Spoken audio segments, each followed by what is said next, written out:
संजय ने कहा, करुणा से व्याप्त शोकयुक्त अश्रुपूरित नेत्रों वाले अर्जुन को देखकर मधुसूदन कृष्ण ने ये शब्द कहे।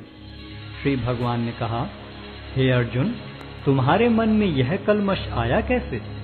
यह उस मनुष्य के लिए तनुक भी अनुकूल नहीं है जो जीवन के मूल्य को जानता हो।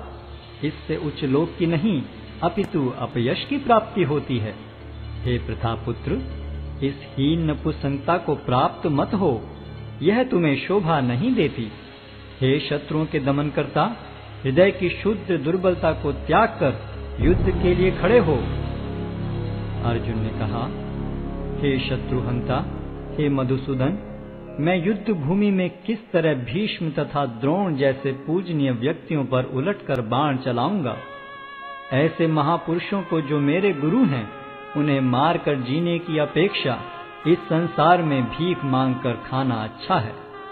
भले ही वे सांसारिक लाभ के इच्छुक हों, किंतु हैं तो गुरुजन ही। यदि उनका वध होता है तो हमारे द्वारा भोग्य प्रत्येक वस्तु उनके रक्त से सनी होगी।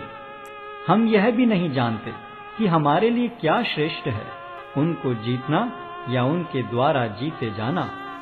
यदि हम धृतराष्ट्र के पुत्रों का वध कर देते हैं तो हमें जीवित रहने की आवश्यकता नहीं है, फिर भी वे युद्ध भूमि में हमारे समक्ष खड़े हैं।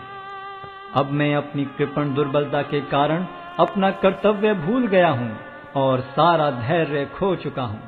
ऐसी अवस्था में मैं आपसे पूछ रहा हूँ कि जो मेरे लिए श्रेयस्कर हो उससे निश्चित रूप से बताएं। अब मैं आपका शिष्य हूँ और आपका शरणागत हूँ, कृपया मुझे उपदेश दें। मुझे ऐसा कोई साधन नहीं दिखता जो मेरी इंद्रियों को सुखाने वाले इस शोक को दूर कर सके। स्वर्ग पर देवताओं के अधिपत्य की तरह इस धन धान्य संपन्न सारी पृथ्वी पर निष्कंटक राज्य प्राप्त करके भी मैं इस शोक को दूर नहीं कर सकूंगा। संजय ने कहा, इस प्रकार कहने के बाद शत्रुओं का दमन करने वाला अर्जुन कृष्ण से बोला, हे गोविंद, मैं युद्ध नहीं करूंगा, और चुप हो गया। हे भरतवंशी धृतराष्ट्र, उस समय दोनों सेनाओं के मध्य शोकमग्न अर्जुन से कृष्ण ने मानो हंसते हुए ये शब्द कहे। श्री भगवान ने कहा, तुम पांडित्यपूर्ण वचन करते हुए उनके लिए शोक कर रहे हो जो शोक करने योग्य नहीं हैं। जो विद्वान होते हैं वे न तो जीवित के लिए न ही मृत के लिए शोक करते हैं। ऐसा कभी नहीं हुआ कि मैं न रहा हूं या तुम न रहे हो, अथवा ये समस्त राजा न रहे हों, और न ऐसा है कि भविष्य में हम लोग नहीं रहेंगे।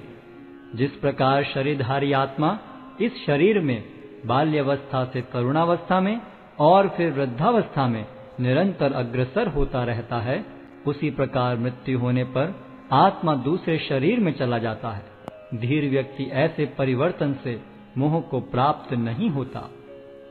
हे कुंती पुत्र, सुख तथा दुख का क्षणिक उदय तथा कालक्रम में उनका अंतर्धान होना, सर्दी तथा